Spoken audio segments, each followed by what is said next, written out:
एक बहुत ही घने और सुनहरे जंगल में वहां एक छोटा सा रुई जैसा प्यारा शेर का बच्चा अपनी मां की पूंछ के साथ खेल रहा था।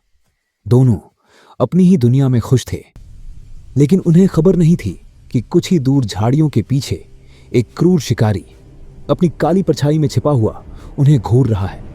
और मौका पाते ही उस निर्दयी शिकारी ने एक भारी जाल फेंककर मां को कैद कर लिया, जबकि वो नन्हा बच्चा गहरी नींद में सोता रह गया। और जब उसकी आंख खुली तो उसने खुद को बिल्कुल अकेला पाया। मां को न पाकर वो बिलक बिलक कर रोने लगा। भूख और प्यास से तड़पता हुआ वो जंगल में भटकता रहा।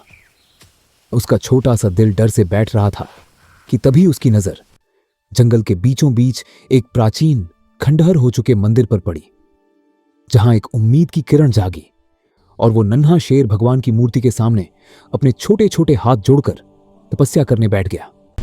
दिन बीते, रातें बीती, आंधी और बारिश ने उसे डराया, पर वो अपनी जगह से नहीं हिला। और आखिर उसकी सच्ची भक्ति देखकर मंदिर एक दिव्य सुनहरी रोशनी से जगमगा उठा। स्वयं भगवान ने प्रकट होकर उसके सिर पर हाथ रखा और उसे एक साधारण बच्चे से जंगल का महाशक्तिशाली रक्षक बना दिया।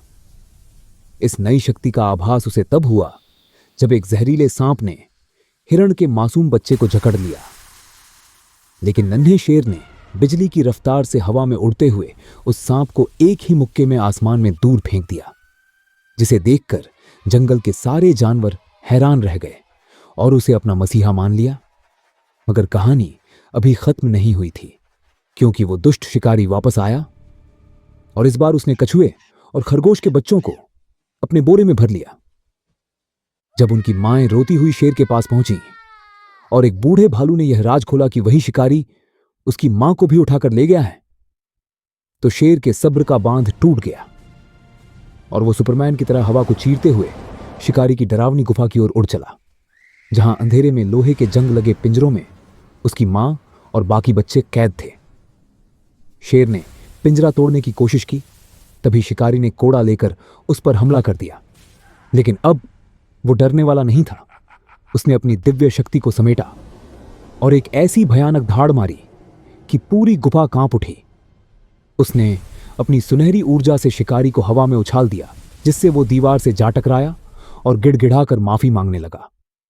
शेर ने अपने लोहे जैसे मजबूत पंजों से सारे पिंजरे तोड़ दिए और अपनी मां को गले लगा लिया।